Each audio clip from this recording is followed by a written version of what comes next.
So Caroline Blackwell, it's wonderful to have you with us and to have a conversation with you. This is your second year, I think, at NEIS as the Vice President of Equity and Justice. Yes. And that is wonderful to have you in that role because you're now serving all schools. Yes. I want to first ask you a little bit about your own journey in independent schools and what that was like for you being a student in an independent school. Oh, yes. So I went to a small Episcopal school in Connecticut that had been an all-boys school and was part of the first cohort of girls to attend the school. I came to this school as actually a troubled adolescent, a child who had really poor social skills and had burned lots of bridges in the schools that I had attended prior to arriving at Worcester, and really one of those kinds of students who needed to be able to redefine herself if she was going to be successful.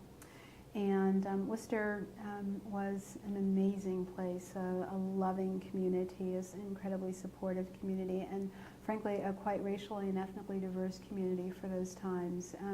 And 18% of the students were kids of color at my school when I was there, in a population of fewer than 220 or so students. So it was really an amazing microcosm of what our schools could be then and in the future. But the most important part of the experience, I think, Barbara, was being known. Having teachers who knew their craft. I mean, they were stellar teachers that I had there at the school. A head that had a vision for what his campus was going to look like and the ways in which students would live and work together, because we did work there at the school as well. And teachers who were committed to individual students and their development and loved on them, as we say in the South, which is what happened to me when I was there.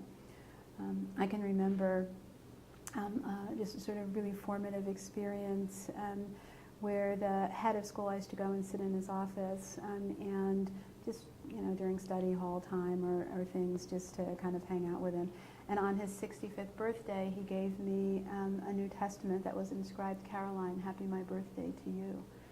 And as an example of the kind of attention and care that a teacher can have, an educator can have, that can really change a child's world. So the school was extraordinarily important in my formative years, and it helped me understand what great teaching looks like and what great schools look like. Well, it sounds like it was a great grounding for you for the work that you're now doing for all schools. And I'm wondering if you can talk a bit about what steps you think schools can take, given all that you've now seen in the time that you've been at NEIS and the research you've done.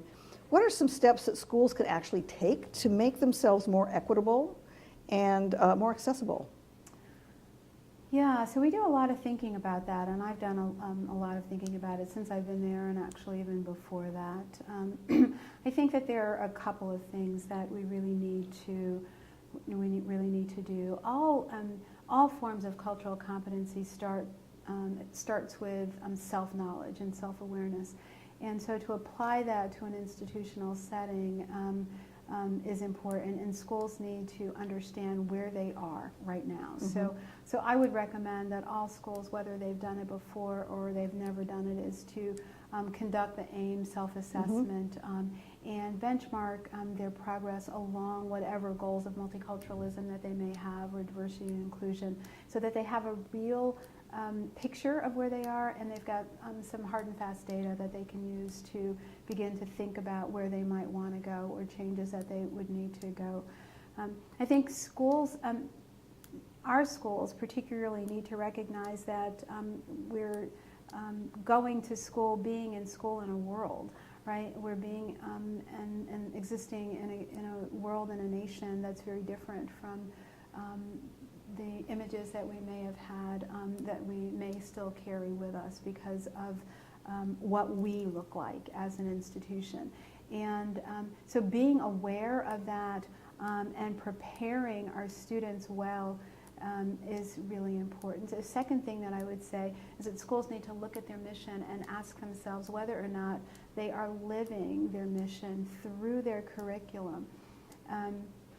Our schools are fond of saying that they're interested, for example, in preparing students for the 21st century. Well, obviously the 21st century is already here. But what does that mean? What are the skills? What are the orientations that are required for children and young adults to perform effectively in this particular time that we're in? And so we know some of those things. We know that people need to have an entrepreneurial mindset. We know that students need to learn culturally responsive and sensitive approaches for themselves as well as others. We know that they need to develop empathic skills. So there are a variety of skills that we absolutely know will help them be more prepared, not only for their interactions within the schools that they are in now, but for their future, whether they're planning to go to college or not.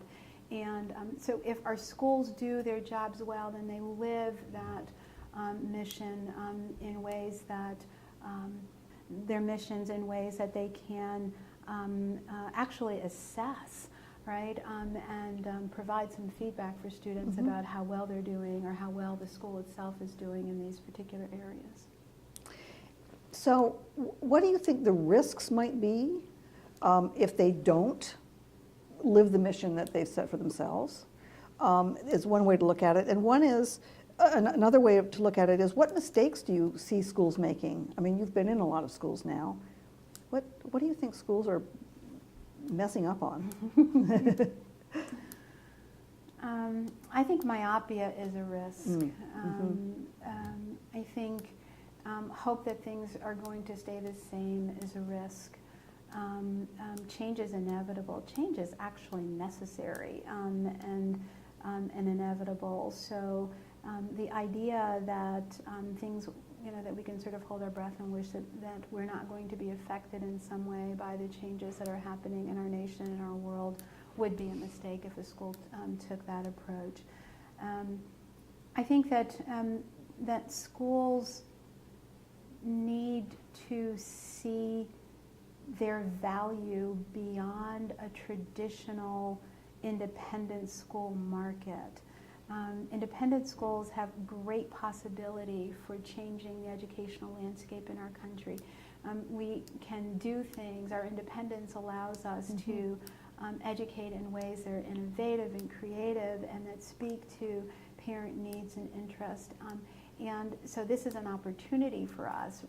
It's not, the change isn't something that we should fear. It's something that really opens up possibility for us to grow in our own capacity to lead in education.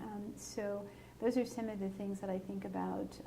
Myopia being one of them, not being aware on a daily basis of the need to be flexible and adapt to change. Having a financial structure that is unsustainable is a huge risk to our schools. We've got to figure out how to deliver excellent education at a cost that parents can afford. Is another great risk for many of our schools. Those are some of the things that I think about. I couldn't agree more. And I wonder if you'd think about if you had all of the heads of school, all of the board chairs in the New York State Association of Independent Schools sitting in this room with us. It'd be a great room. Wouldn't that be a great room? It would be. And what advice would you have for them? What would you ask of them? What would you advise them? I think the first thing that I do is I'd ask them what's on their minds, actually, because what's on their minds may not be the same thing that's on my mind. So I think about what education looks like in a nation, in a world, for example, where the dynamics have changed and are changing in ways that for some, those pressures, those changes are immediate and real, and for others, they're not. I think about an acknowledgement that our students are living in a world and have for some time, but they live in a world and will soon live in a nation where if you're white, your race is no longer numerically dominant. What does that mean for us as educators? What does that mean for our students? How do we prepare them without having them fear those kinds of changes? How do we prepare ourselves? How do we live without fearing people because of their race or their ethnicity? So I really want to know what they're thinking about and engage in a conversation about a range of differences. We talk, and many schools talk a lot about race and ethnicity when it comes to issues related to diversity and inclusion, but those are only 2 dimensions of a number of dimensions that are, all of which are important, but that have tremendous bearing on the experiences of our students. And so I think about the experiences of queer kids, of gay, lesbian, and transgendered kids. I think about the experience of learning disabled kids in our communities. I think about kids who are physically disabled in our school communities. I think about kids who are not any of those obvious differences, but who struggle academically or socially. And I ask and I wonder how schools are paying attention to the kids who and the students who aren't typically spotlighted in issues related to diversity and inclusion. I think that over time our schools have defined those terms narrowly. We're way past that if we're not looking at religious difference and spiritual difference, learning difference, if we're not looking at all of those things as part of the umbrella of diversity and inclusion in our schools, then we're doing ourselves a disservice. Well, I think that's wonderful advice for schools to look at all of those various ways that that students and faculties and all of us in the community have a richness to bring to the table, and I'm glad that you're leading us in this work. Thank you, Barbara. I want to actually piggyback on that a little bit and say our schools are also business units, and we have in many cases extraordinary purchasing power. We need to look to business and the ways in which businesses have leveraged diversity and inclusion. We need to look at our workplaces. We need to make our workplaces as productive for the adults in the community as we try to do for the students, and not neglect the adults. And that's something that I think is also really quite important. Great. Well, you're singing my song. That's professional learning. That's professional learning. Absolutely. Yeah. So thank you so much for taking this time. And I'm so happy personally to have connected back up with you after all these years. Thanks a lot. Barbara. Okay.